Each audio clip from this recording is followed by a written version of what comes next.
Hello everyone, this is Spartan bringing you the Protoss Fast Expand build as played by Minigun. This is a game he played against RuFF, who is currently in the top 100 in North America. RuFF's playing the Terran in the northern position on Metalopolis, and Minigun is Protoss. So they're in the opposite position. So this is a position that you see a lot of aggression in. And what we're going to see Minigun playing is a Protoss Fast Expand.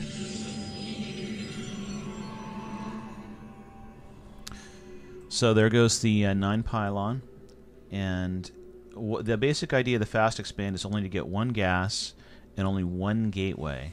So it's very thin on defense. After he puts down the pylon, he sends out his scout. And you can see RuFF is doing a very conventional build. You know, he's got the 10 supply and so forth. To really defeat the a Protoss Fast Expand, you'd have to do an earlier scout and do an all-in rush, and that'll really put it under a lot of pressure. But here he's just, you know, it looks like RuFF's just going to wall in and, you know, with the 12 barracks and basically do a standard Terran build. So there you see. There's the gateway. It went down at 12. So actually, I think it's a 14 gateway actually, and so it's a 14 gateway, and I guess that's what makes the build so slow. Is you're not getting your gateway till 14, so it's you know, it's very vulnerable to an early rush. But in many cases, what a Terran will do is just kind of wall up, just as you can see RuFF doing here. And against that kind of build, the Fast Expand is really effective. Notice how both players put an object in their sight free zone. RuFF hasn't built a supply depot here, but I'm sure he will. And there you can see is a pylon for Minigun, and that's just to make sure there's no that someone doesn't land there without them seeing.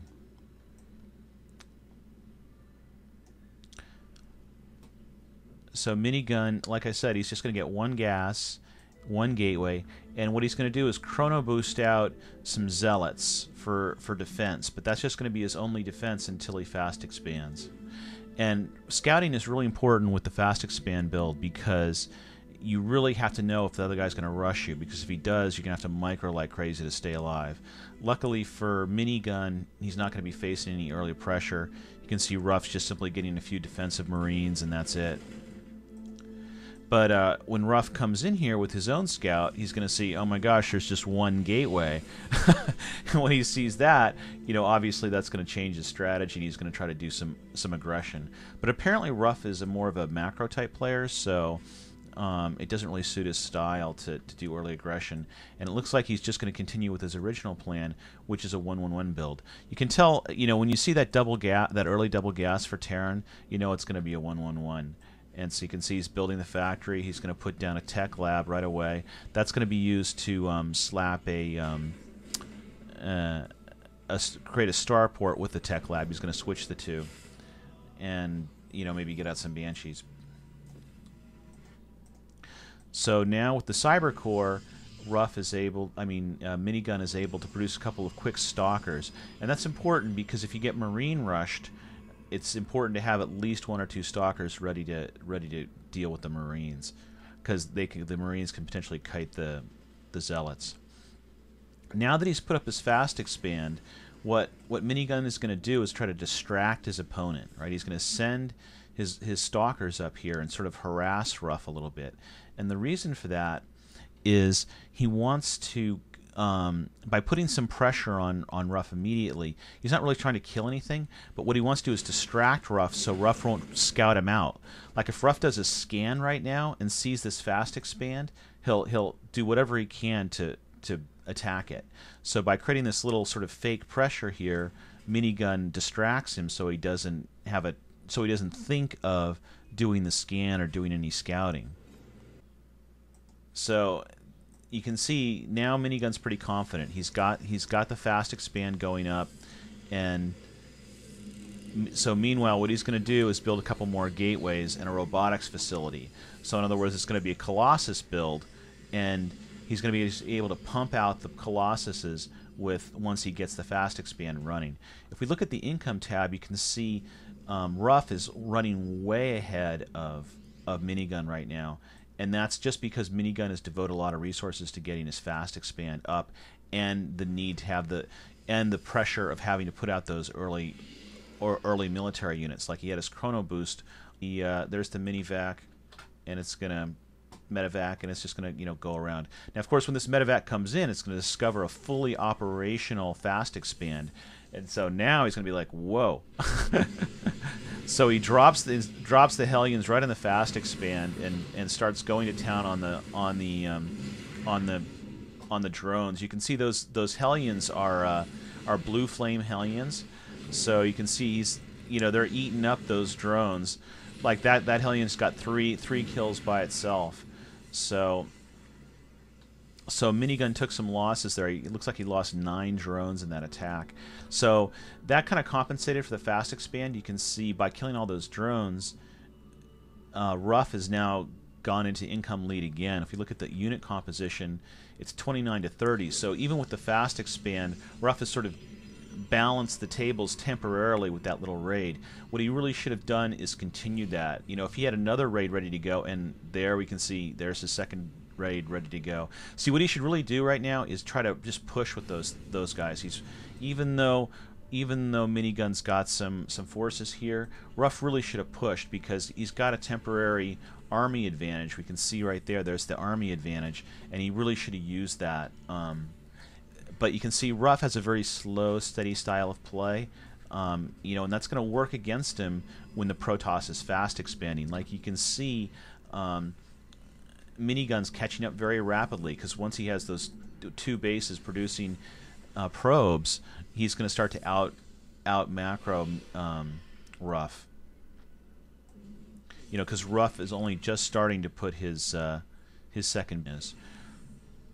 Now, see, one of RuFF's mistakes is he doesn't appear to be doing any more scouting. What he should really be doing is putting down a scan and scouting him out, and then he'd see the robotics, and he would say, oh, we're going to have Colossus, so he would be getting Vikings right now. And if he did that, he'd probably be in a good position to win the game, even against the fast expand, as long as he pushed aggressively. But you can see that Minigun strategy is going to work really effectively against RuFF, because RuFF is such a slow, steady macro player. So he's not going for that aggression, and that could cost him. So if we look at the APM here, we can see players are pretty comparable. Although RuFF seems to be out APMing his opponent a little bit. As you might expect, he is a top 100 player. So army value is about equal, and you can see RuFF's going to do a big push now. So he's got the hellions out in front. I don't know what he's going to do with those hellions though. Because the stalkers are just going to tear him apart. And so it's kind of a weird push. He's got the Raven, some hellions, and a bunch of siege. So it's kind of a weird composition for him, and yeah, you can see RuFF is just not doing well in this exchange. I mean, the tanks are resistant a little bit, but the problem is he doesn't really have good anti-armor, and it's just sort of weird. The hellions are pretty much useless. What he really should have done is done just drops if you want to try to use the hellions, or even just scout it or something.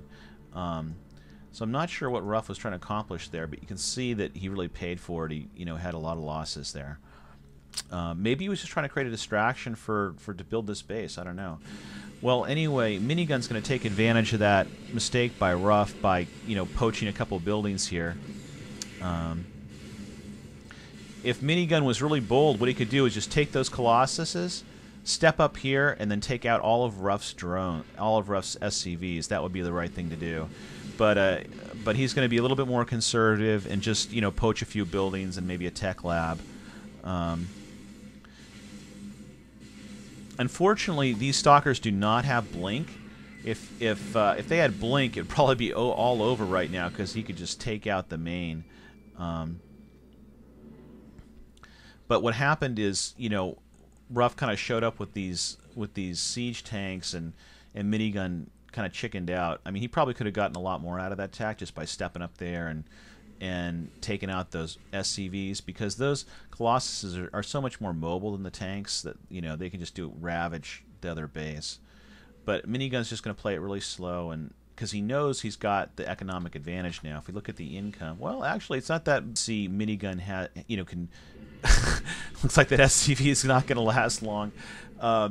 He can sort of Miniguns can sort of take his time, because he's got this big army advantage. So so after that loss that RuFF experienced, he knows he's not going to be facing any pressure from RuFF. So what he's going to do is just sort of hold the board and put up yet another expansion, and that hopefully that'll put him into the economic lead again. So he kind of leaves some units behind. He's leaving those stalkers behind in case RuFF sneaks a medevac past him and tries to do a drop on him. And that's actually a little bit risky. You can see he only has 4 stalkers, so it's kind of a light defensive force, a bit of a risk there. So what he's going to do now is move all these probes onto his new expansion. That's because his main, you can see, is all mined out. And looks like RuFF is going to do some hellion action here. See, this is what you really ought to be doing with your hellions. You know, you want to scout the board, send them all, because they're so fast. You know, send them all around. Make sure your opponent doesn't have a secret expansion. Keep your opponent off the gold. And he spotted Minigun's expansion, but unfortunately, those phoenixes were already there to stop him from doing anything about it. But now that he knows about it, you know, he can start making that part of his plans. Unfortunately, the army value is still favoring Minigun. But, you know, RuFF has got a lot of production. What he really needs to do is pump out some Vikings. If he gets about maybe 20 Vikings, they can take care of those colossuses. And it looks like he has been making some Vikings. So if we look at the unit balance here, we've got 1 Raven and about 10 Vikings. It's not enough. He really needs about 20 Vikings here. He does have a reactor on the starport. If he had a second starport with a reactor on it, he'd be good. Yeah, see, he's really RuFF is going too much mech here. He's on auto mech. Mech is often a good strategy for Terran. But when you have Protoss on a big open map like this, where there's a lot of scope for moving around, it's often better to get a lot of Vikings because the colossuses are so dangerous. So Minigun's just going to go in for the major attack here. If we look at the losses, you can see Minigun has a huge stalker army, and that's going to be very strong once RuFF has no ground forces. So even if he loses all of his colossuses, that doesn't really matter. As long as he takes out any marauders or marines that RuFF has, RuFF isn't going to have any defense against all these stalkers. You can see he's landing his Vikings, but they're going to be useless against the stalkers, you know? So the colossuses were just sort of sacrificed to do the job, which was get rid of any ground army that RuFF had, and then the stalkers just do the rest. And you can see this is going to be a good game. There's too many stalkers. So really, RuFF had a unit composition problem there, which is probably the main reason he lost the game. Is just bad unit composition, you know, and not having enough Vikings, not having enough marauders. But the reason why Minigun could win a game against such a good player is because that fast expand kept him in the game income-wise with RuFF, who, you know, if he didn't use this special strategy, he'd probably be way behind RuFF and macro, and he never could have beat him. But with his fast expand, you know, it's giving him, you know, the income he needs to take advantage of his superior unit composition, and that's what gave him a chance to get a win against this top 100 player. So anyway, I hope you like this build. It's an intriguing one, and it's very good against Terran, especially against Marine Marauder balls. It's also very effective against a 1-1 build, just like RuFF did here. So if you're interested in an anti-Terran strategy, this fast expand can be effective. And